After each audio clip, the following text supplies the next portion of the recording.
Welcome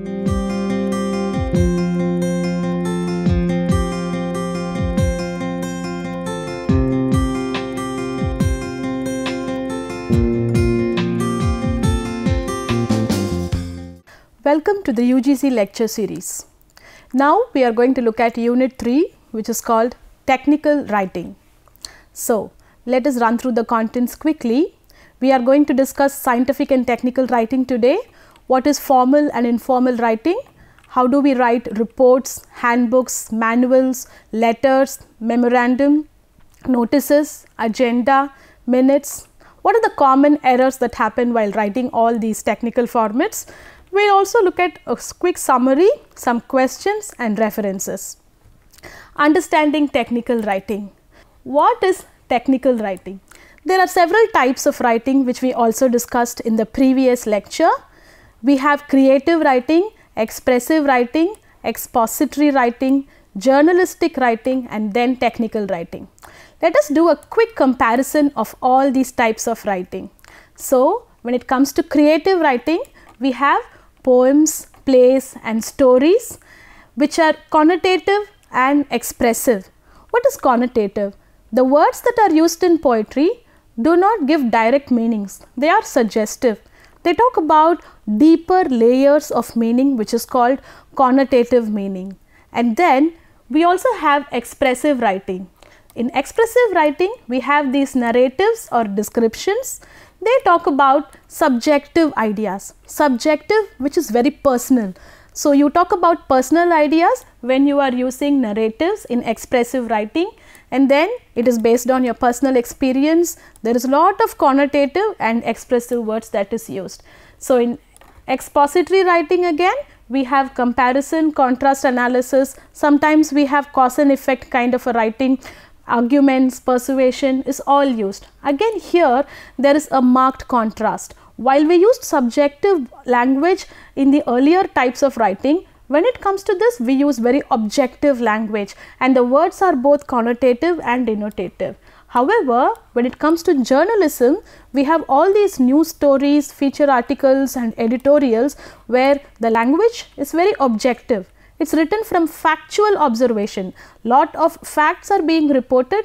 They use very short sentences and paragraphs and some connotative but more of denotative words. Denotative means direct meaning. The words that give direct meaning are used.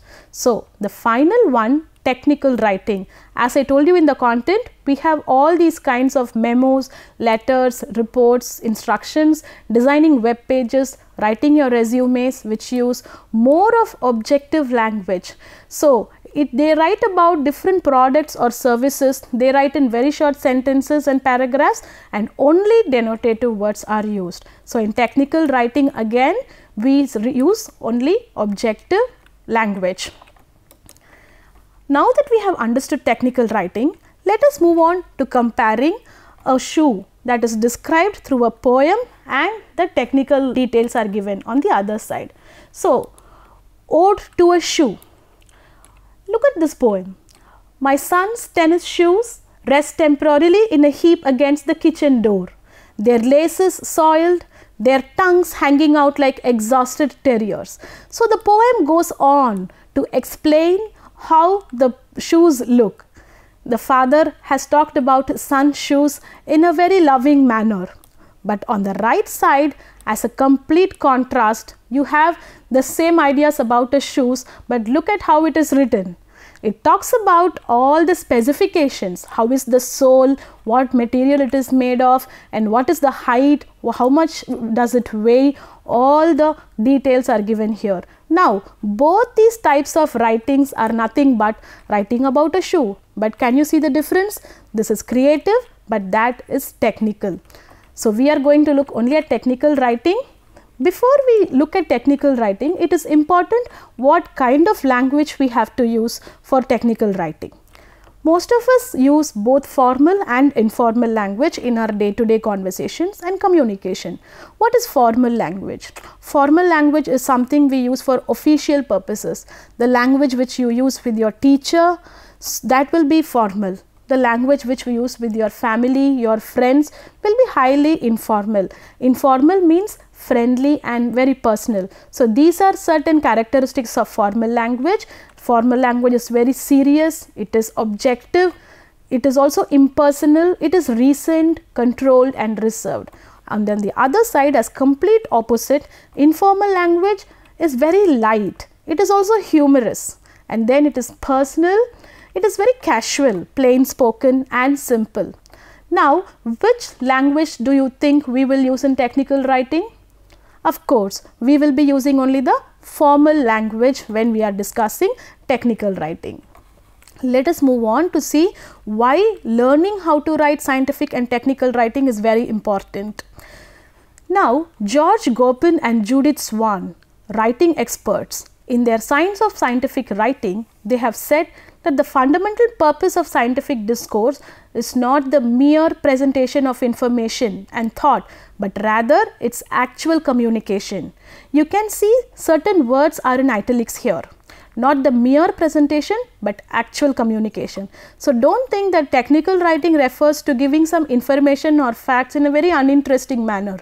Even if you give some information, it should be given in a way that the reader actually understands and read. So that is how scientific and technical writing has to be learned and mastered too. Let us look at the 5 elements of technical writing. We also discussed this in our previous lecture, if you remember. The first one is clarity. Any technical writing has to be very clear. You cannot just like that give away facts without any accuracy, and then it has to be very concise. Concise in the sense in a very short manner. Then we have accessible document design. If the reader wants to understand any information, if he is searching for any particular information, he should be able to locate it very easily. That is called accessible document design. Then you have audience recognition. Always keep in your mind for whom you are writing, because that will determine the tone, the style, the words that you are using in your writing. And the last one, the most important one, is accuracy.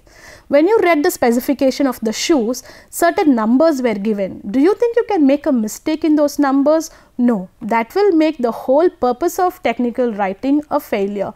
That is why accuracy is a very important criteria in technical writing. Next, when it comes to the first characteristics of technical writing, we have clarity. What is clarity? As you can see in this picture, only when you get a clear idea of what is written, you will be able to read. So, the most important criteria for effective technical writing is clarity. When the audience responds to any technical writing like a memo or a letter, if you don't understand it, oh, what is the writer trying to tell me? That is the question you get. So, it is important that you use lot of clarity in your writing, and if the correspondence is not understood, if the communication doesn't happen, then the reader will either call the writer for further clarification or just ignore the information. What do you think happens most of the time? Have you ever had anybody call and ask for information? They just ignore, which means your writing has not attained its full use. So, in either case, the writer's time is wasted, or we are wasting the reader's time, and the message is also wasted. So, always keep in mind that clarity is very important when it comes to technical writing. Here in this picture, I have given you a sample memo, but this they say is a very bad sample. Why is it a bad sample? Let us look. They have given the date, there is a to address, it is addressed to one Michelle Fields. We also have the writer whose name is Earl Eddings, and the subject is meeting. What is given here? Please plan to prepare a presentation on sales. Make sure the information is very detailed. Thanks. So, this is a sample memo which is given. What do you think will be the obvious responses? When is the meeting? Where is the meeting? Who is the meeting for? Now, how much information is very detailed? How will the presentation be made? First of all, why is this meeting being held?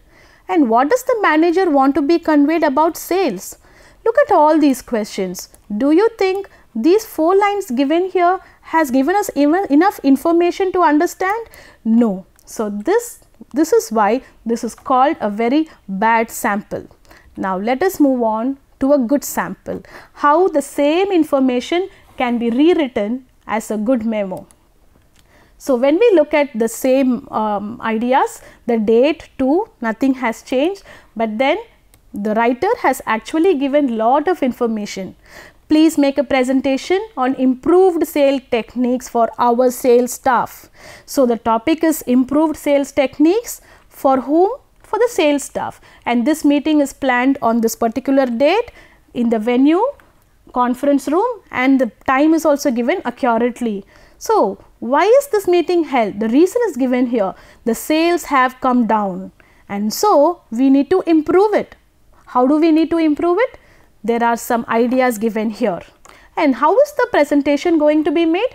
Use our new multimedia presentation system to make your presentation. With your help, I know our company can get back on track. Thanks. So, in this particular sample, all the ideas are given, and the reader and the writer will benefit immensely when a memo like this is prepared. The next quality of technical writing, as we said, is conciseness. You have to be very concise. It has to be very short and to the point when it comes to writing technical documents. So, successful technical writing should actually help the reader understand the text and not present challenges to understanding. This can be achieved by using short words and short sentences. The next criteria is accessible document design. What do we mean by accessible document design? The page layout. So, how does the text actually look when it looks on the page? Are there any graphics? By graphics we mean tables, some figures, diagrams, charts, and how much of white space is there? Only in an essay or another long report, if you see, there will be no white space at all, but in a memo, in a letter, there are a lot of white spaces which adds importance to the information. Never think that white space is just a waste of paper, but it adds a proper structure to the layout. And then using boldface. So, whenever there is an important information given in the technical document, you can highlight it, and then dividing the writing into headings and subheadings, using italics, underlining whatever is important, using different font sizes and bullets like this, so that the ideas are easily received, and then we also give some numbered lists. So, these are all important points you can follow when you want to make the document design very accessible. Now, let us move on to the other important criteria, which is audience recognition. This point has been stressed more than once in both the lectures. Who is writing to whom? This is very important when you write. What does the audience know? What do they need to know? And what do they want to know? So, what is their level? In the first picture, you can see how there is a person who is reporting to his higher official. When the high-tech peers are communicating, the language will be slightly different. When you have a high-tech and a low-tech peer, again the language is going to be very different. But on the other hand, when the high-tech peer talks to a lay reader, talks to a common person, the language is going to be very different. So, keep your audience in mind and make your writing very effective. If you fail in this, then the writing is a mere waste of time. Of course, in technical writing, the most important point is accuracy. You cannot afford to make any single mistake. It involves lot of statistics, numbers and calculations. That is why it has to be correct, whether it is grammatically, mathematically, electronically, whether the grammar of the language, it actually helps the reading. If the grammar is wrong, then the reading will also be very difficult. Mathematically, any kind of formula that you are using, any kind of tables or numbers you are handling has to be given accurately. And electronically also, whenever the message includes some kind of computer graphics. And then we have all these errors in technical writing. What happens when any error is made in a company? People outside the company will definitely have a very bad reputation. They will talk about the company like they are prone to mistakes, they are careless. In order to avoid all this, any kind of technical writing that comes out from the company should be error free. So, errors are not to be taken very less seriously. They have to be taken seriously because errors can lead to damages, it can lead to injuries. If the specifications of a product are wrong, or if the ingredients of a particular chemical compound is wrong, you will understand well that it can lead to damages, injuries, or even lawsuits. People can sue the company for giving wrong information, or it can even cause a lot of embarrassment and misunderstanding when errors are there in any technical writing. So, accuracy is a top priority when it comes to technical writing. Now, let us move on to the first item, reports. You would have seen lot of reports. What are reports actually?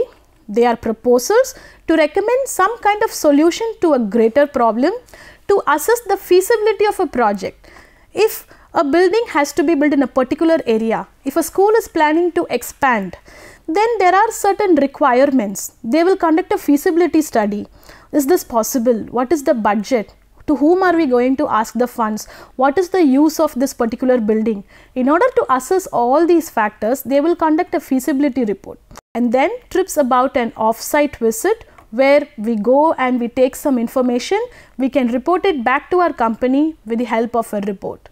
Of course, you must be writing lot of laboratory reports when you finish an experiment. So, these kinds of reports are also very important. And then some kind of progress when you are doing a project, these are also reported properly. So, what are the essential components in a report?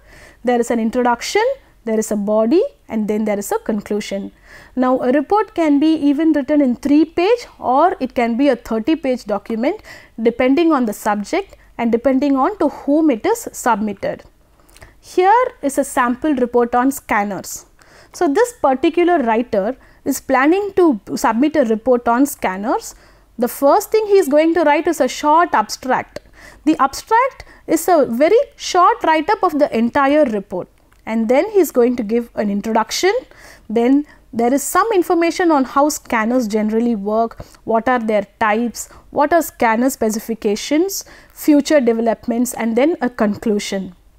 Then there is also a reference list. There are some appendices given. So, there are some pictures, there are some references given here. This is the structure of a report. The next item we are going to see is about handbooks. Now, handbooks is also a technical document. It is actually a type of reference handbook. Reference books are given to students when you join a college or a university. They will give you a handbook in which all the rules and regulations will be written, the times of the reopening, and how long the college works, where the laboratory is situated, what are the rules to be followed in a library. So, all these details will be given in the handbook. So, the handbook is used for a specific purpose as a ready reference.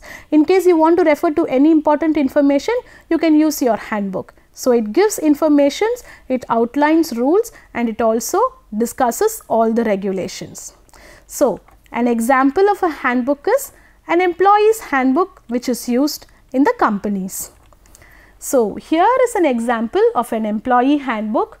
Let us see what are all the important structures that is given here. There is a foreword, and then there is lot of information about the company. So, what do we have here? We have other employment details, workplace safety, workplace expectations. So, how attendance and punctuality has to be followed, what are the uses of social media, violence, all these kinds of ideas are given in this particular employee handbook. So, writing an employee handbook is not an easy task. You have to know the rules and regulations properly, you have to know the structure, and then design a proper handbook.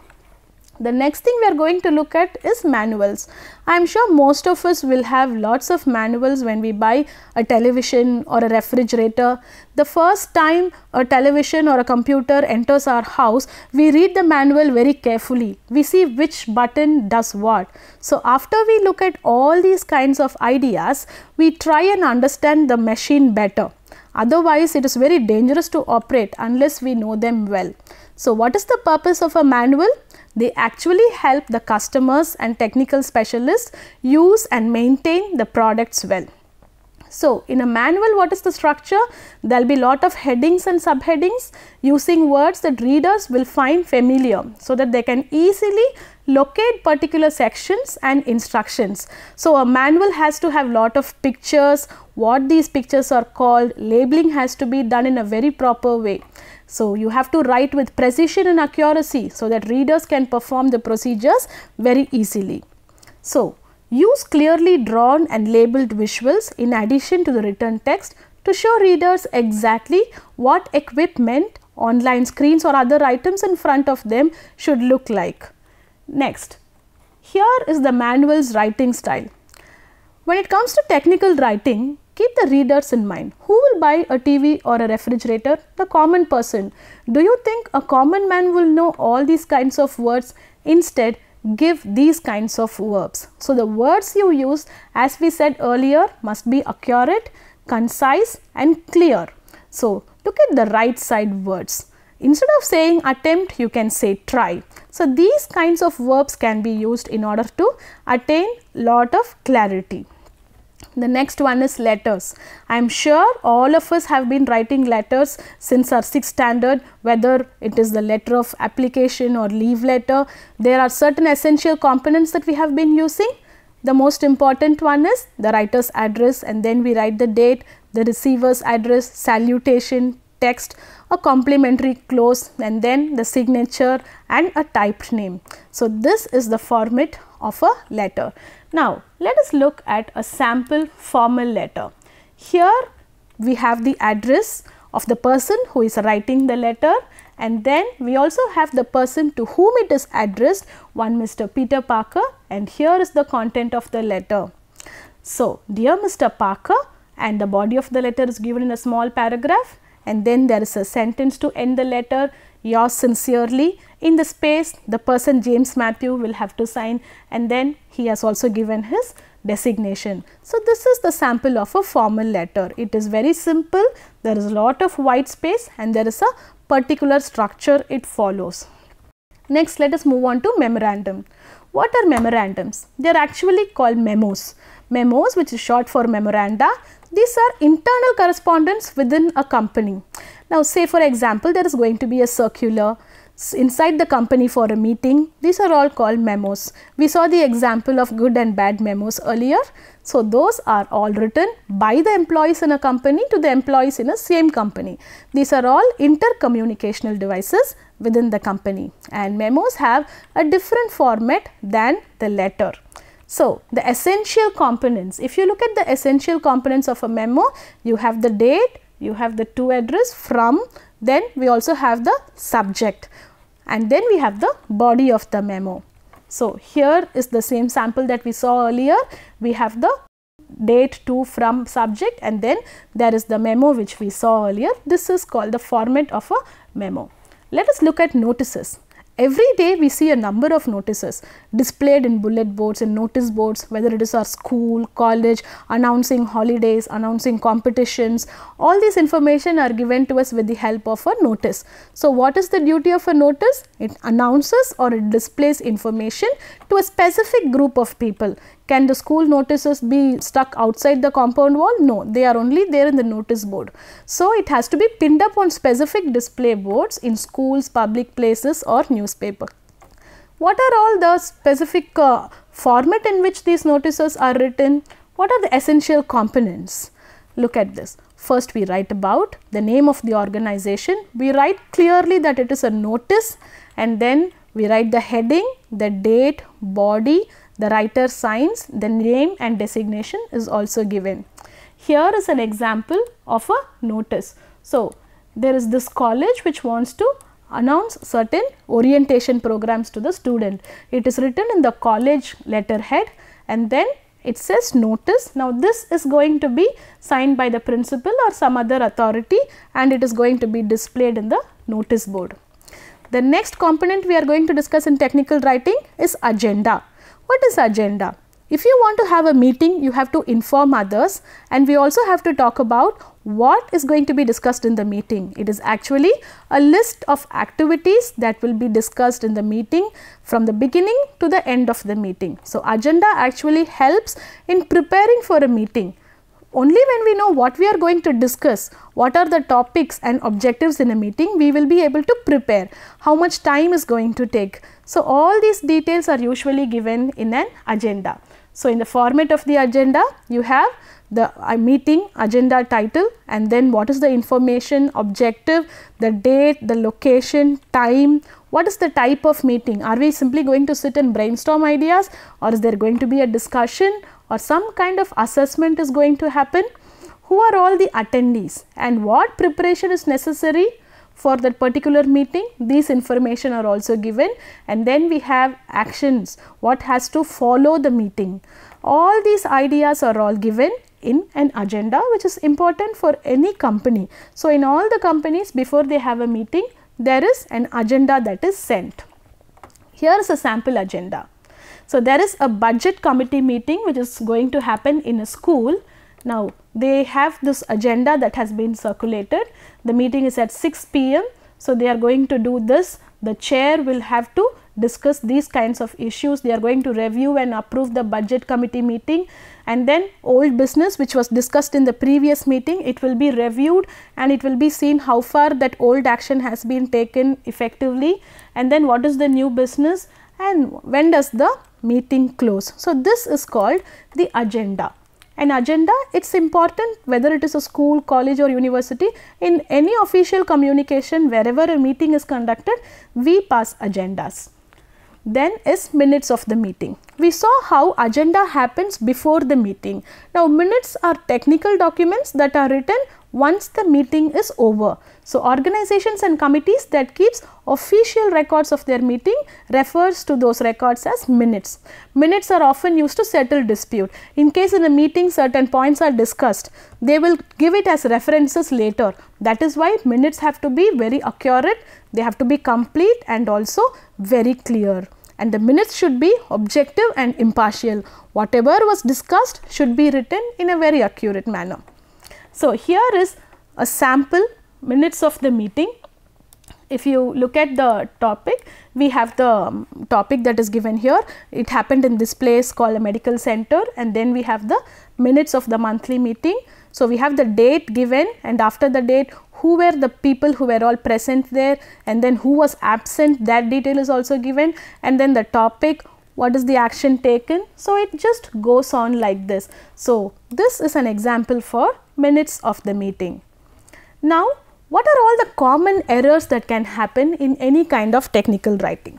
The common errors will include not having a point. When you do not have a point to speak, you can beat around the bush and you can talk something that is meaningless. So, it is very important that when you write something, take a point and write depending on it. Then, not having a linear writing process. You have to have a structured linear writing process, and the paragraph should not be too long or too short, using vague words. So, these are all examples that you should avoid. Stating opinions versus facts. In technical writing, we are going to use lot of facts. Mixing verb tenses, using the past tense and the present tense, all these are all the common errors that you have to avoid in technical writing.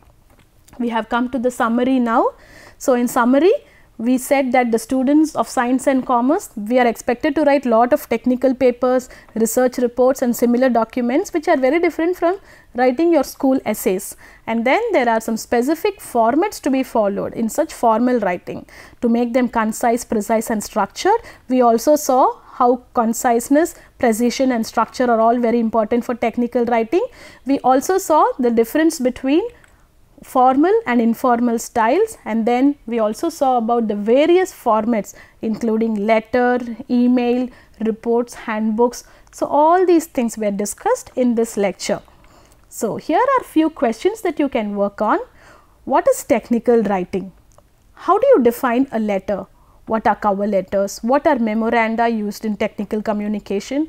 What are manuals used for? What are the contexts in which reports are used? So, the lecture has covered all these points. You can practice writing them, and then these are certain additional references which you can refer to.